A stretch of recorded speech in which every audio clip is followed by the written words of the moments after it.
무지한 선교사들은 인도에 3억 3천만의 신들이 있다고 말하는데 그것은 과장된 것이다. 사실 그들은 자기들의 종교보다 훨씬 더 과학적인 종교를 완전히 오해하고 있다. 힌두교는 다른 종교와 마찬가지로 우주에 한 분의 신만이 있다는 것을 완벽하게 통찰하고 있다. 그 유일신의 외부적 표현은 무수하다. 그러나 유일신으로부터의 수많은 나툼들을 신이라고 부르는 것은 우스운 일이다. 그러한 것들에는 차라리 신이라는 단어의 사용을 피하는 것이 더 나을 것이다. 왜냐하면 신이라는 단어가 기독교의 그것과 관련하여 매우 불유쾌한 느낌을 가져올 수 있기 때문이다. 신이라는 단어가 사용될 때는 적어도 태양계의 로고스보다 낮은 존재에 적용되어져서는 안 될 것이다. 기독교의 신이 갖는 모든 좋은 속성은 로고스에게 있어서도 마찬가지이다. 우주에는 로고스 아닌 것이 없다. 그러나 그는 우주를 훨씬 넘어서 있는 존재이다. 우리가 절대자의 진상을 이해한다는 것은 불가능한 일이다. 우리의 마음이 한정된 만큼 우리가 이해할 수 있는 것 또한 그렇게 한정되어 있기 때문이다. 부처는 항상 대중들에게 이렇게 충고했다. 그대들은 저 먼 곳의 문제들로 고심하지 말라.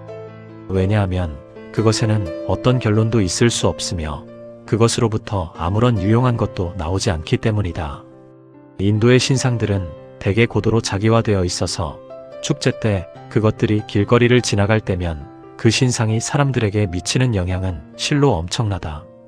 많은 힌두 신전들 안에는 강하고 영구적인 힘의 영향이 작용하고 있다.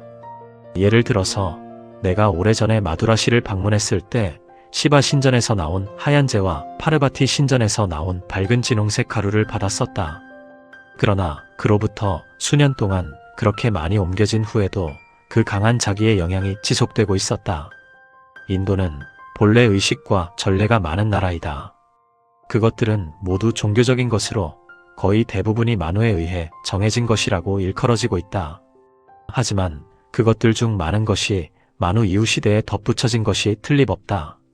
그것들 중 어떤 것은 법칙처럼 여겨지고 있다. 그러나 그것은 새로운 인종의 시작에 필요한 것이었을 뿐 이제는 인종의 정립이 확고히 이루어진 상태이기 때문에 더 이상 쓸모없는 것이다. 그 의식이 치루어지는 모습을 본 사람이라면 대개의 경우 그것의 본래 의도가 무엇이었는지 확실히 알 수 있을 것이다. 따라서 이제 그 의식은 단순한 빈 껍데기에 불과하고 그것을 따른다 해도 아무런 효과도 없다.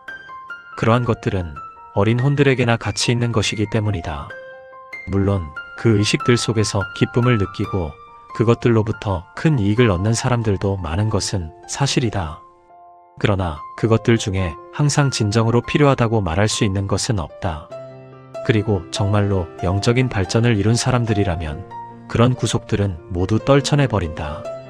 인도에서 본래 모든 가장들은 가정의 사제였다. 그러나 문명이 발달해감에 따라 그 의식과 전례들 또한 복잡해졌고 이로 인해 전문적으로 교육받은 승려 계층이 생겨났다. 왜냐하면 보통 사람으로서는 불필요할 정도로 상세하고 방대한 그 형식을 도무지 기억할 수 없었기 때문이다. 오늘날에는 대부분의 사람들이 마치 의사한테 치료를 받는 심정으로 의식을 치르는 것 같다. 그것이 무언지도 모르면서 단지 그렇게 하면 자기들에게 유익할 거라는 막연한 믿음을 가지고 그러나 개중에는 의식의 의미를 이해하지 않고서는 그것을 전심으로 따를 수 없는 사람들도 많이 있다. 그러나 이들은 대개 결국에 가서는 의식들을 모두 내던져 버리게 된다. 오늘날 승려들이 별다른 효과도 없는 캐캐묵은 의식들을 치르고 구태의 제문을 이용하는 것을 보는 것은 슬픈 일이다. 이 시대에는 어떤 의지도 없는 것 같다. 승려들은 주문을 암송한다. 옴, 부르, 부바르, 스와르. 그러나 그렇게 되풀이 외워도 아무 일도 일어나지 않는다. 예전에 그 주문을 외우던 의식 집행자들은 거기에 어떤 의지를 투사해 넣어 자신의 의식을 고양시켰다. 그러면 그가 영창에 나가는 동안 참석자들의 의식 또한 그의 주문 소리에 공명하여 한 차원에서 다른 차원으로 고양되었다. 우리가 수천 년 전 인도의 초기 생활들을 조사해 나가고 있을 때 이를 증명해주는 놀라운 의식 집행 장면을 보았던 기억이 난다. 사람들이 모두 칠흑같이 캄캄한 내실에 들어가 섰다. 의식이 시작되자 집행자는 서서히 그리고 장엄하게 주문을 하나하나 영창했다. 그러자 그의 주위에 서 있던 사람들 대부분에게 그에 상응하는 효과가 발생되었다. 몸의 영창은 그와 사람들 사이에 깊은 조화를 만들어 주었다. 그리고 나서 부르가 발성되자 내실이 부드러운 빛으로 가득 채워져 그 안에 있는 모든 물건들을 볼 수 있을 정도가 되었다. 잠시 간격을 둔 뒤 부바르의 발성과 함께 대중들의 아스트랄 시각이 일시적으로 열렸다. 그리고 스와르는 대중들의 멘탈 시각을 열어주었고 동시에 그들 주위에 고급계의 축복과 힘이 흘렀다. 그러한 상태는 다양한 운문들의 영창이 계속 진행되는 동안 지속되었다. 물론 이러한 효과들은 단지 일시적인 것이고 의식이 끝나면 참석자들을 사로잡았던 고급한 의식은 사라져버린다. 그러나 그것은 그들의 뇌리에 놀라운 경험으로 남아있어서 그러한 효과를 통해 다른 유사한 경우에 그들의 내면에서 고급한 의식이 보다 빠르게 충실하게 일어난다. 오늘날 그러한 의식이 행해지는 것은 어디에서도 찾아볼 수 없는 것 같다. 오늘날의 승려들은 아그니를 부르는 장엄한 만트라를 외우고 나서 미리 준비해둔 연료에 성냥으로 불을 붙인다. 그러나 고대에는 그 만트라가 영창되면 실제로 아그니가 내려왔고 하늘로부터 불이 떨어졌다. 순례 행위의 바탕에는 매우 이성적이고 과학적인 뜻이 내포되어 있다. 어떤 성인이 살았거나 비전과 같은 어떤 큰 의식이 치루어졌던 곳 또는 성인의 유물과 관련되어 있는 곳 등에는 보통 큰 사당이 세워진다. 그러한 경우 그곳에는 강력한 마그네틱 센터의 영향이 흐르고 있어서 때로 그것이 수천 년 동안 지속되곤 한다. 어떤 민감한 사람이 그 장소에 다가가면 그 영향을 감지할 수 있다. 그것이 그에게 미치는 효과는 매우 유익하다. 초월적이고 강한 고진동이 흐르는 장소는 그 영향권 안에 들어온 사람의 진동 또한 고양시켜 주어 그것과 잠시 동안 완전히 일치되도록 작용하는 힘이 있다. 그러한 성지에 가서 강한 마그네티즘으로 목욕을 한 순례자는 며칠 동안 훨씬 고양된 의식을 갖게 된다. 그러나 그 효과의 정도는 사람마다 달라서 순례자의 감수성이 얼마나 뛰어난가에 달려있다. 그러한 순례지 중에 하나가 부처가 깨달음을 얻은 부다가야의 보리수나무가 있는 장소이다. 부처가 여기서 깨달음을 얻은 것은 사실이다. 비록 지금 거기에 있는 나무는 본래의 그 나무가 아니기는 하지만 원래의 보리수나무는 중세에 쓰러졌고 지금의 나무는 거기에서 나온 가지이다. 그럼에도 불구하고 그 장소에는 놀라울 정도로 강한 마그네티즘이 남아있다. 그것은 아마 앞으로도 계속 수세기 동안 남아있을 것이다.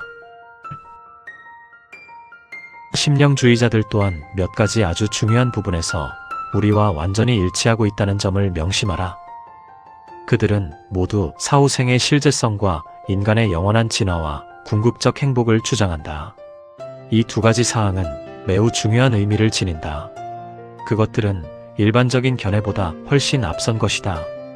그러한 면에서 나는 그들과 기꺼이 손을 잡을 것이다. 비록 세부적인 문제들에 대해서는 우리와 다른 의견을 보이고 있지만 이 점은 우리가 세계를 상기한 두 개의 큰 진리만이라도 받아들일 수 있도록 변화시킨 후에 그때 가서 논의해도 늦지 않을 것이다. 나는 우리와 그들 사이에 큰 공감의 여지가 있음을 항상 느끼고 있다. 기적을 보기 원하는 사람들, 눈에 보이는 증거 없이는 어떤 것도 믿지 못하는 사람들은 우리에게 만족을 못 느끼는 대신 바로 심령주의자들로부터 자기들이 원하는 것을 얻을 수 있을 것이다. 반면 심령주의에서 제공하고 있는 것보다 더 풍부한 철학을 원하는 자들은 우리 쪽에 큰 매력을 느낄 것이다. 방언을 숭배하는 사람들은 분명 신지학의 가치를 제대로 인식하지 못할 것이고 반대로 신지학의 가르침에 기쁨을 느끼는 자들은 결코 방언에 만족하지 못할 것이다. 신지학과 심령주의는 비록 그 구체적인 대상은 다르지만 공통적으로 열린 마음을 가진 자, 종교적 자유주의자들에게 희열을 선사하고 있다. 따라서 우리의 길은 서로 언쟁을 요구하지 않는다. 본 주제에 대한 글에서 블라바츠키 여사는 만물은 절대적인 불확실성을 갖고 있고 때로 가짜가 진짜보다 더 행세한다는 점을 강조했다. 나는 내 자신의 경험을 통해 그녀의 의견에 찬성한다. 나는 몇 년 동안 심령수를 실험한 적이 있었다. 나는 심령학 서적들을 읽어보았지만 한 번 이상 손이 간 적은 없었다. 그 책들에 쓰여진 것에는 특별한 현상이 거의 없다고 생각한다. 나는 많은 가짜 유령들을 만났었다. 그럼에도 불구하고 확실히 진짜인 경우도 상당수 있었다. 따라서 그것이 사실임을 증거할 수 있다. 심령술사들의 메시지들은 별로 흥미로운 것이 아니다. 그들의 종교적 가르침은 대개 크리스트교와 물에 대해서이다. 그러나 기존의 것보다는 훨씬 포용적인 가르침이다. 일부 심령주의자들은 윤회의 문제에 대한 말이 나오면 여느 종파의 신도들만큼이나 편협하고 비관용적이 된다. 많은 신비학도들은 사자들 모두가 윤회의 사실을 깨닫지 못하는 이유에 대해 의아하게 생각한다. 한 사람이 죽으면 그는 습관적으로 지상에서 자기가 알고 지내던 사람들에게 가며 지상에서 살았을 때 알았던 사람들과 똑같은 종류의 사람들 사이를 움직인다. 평범한 시골 구멍가게 주인이 죽었다고 해서 새삼스럽게 윤회 사상을 말해줄 사람과 만나게 되지는 않는다. 대부분의 사람들은 강한 선입관으로 인해 새로운 관념으로부터 완전히 차단되어 있다. 그들은 그 편견을 자기가 온 아스트랄계에 투사시킨다. 그리고 이 지상에서 그래왔듯이 그곳에서도 이성과 상식에 순응하지 않기는 마찬가지이다. 사실 진정으로 마음이 열린 자는 아스트랄계에서 훨씬 많은 것을 배울 수 있다. 그는 빠른 속도로 전반적인 신지학적 가르침을 알게 된다. 따라서 아스트랄 통신들 중에 신지학의 단편들이 발견되는 일이 종종 생기게 되는 것이다. 우리는 일반인들에게 전혀 알려지지 않은 고급 심령학이 있으며 그것들은 결코 책으로 출판되지 않는다는 사실을 잊어서는 안 된다. 그중 최고의 서클들은 엄격한 비밀주의를 지향하여 그 구성원을 완전히 한 가족이나 소수의 친구들로 한정시킨 채 어떤 외부인도 가입시키지 않는다. 이는 마그네티즘의 변화를 우려한 조치로 이렇게 만들어진 상태는 매우 완벽하고 거기서 이루어진 연구 성과 또한 깜짝 놀랄 만한 것들이다.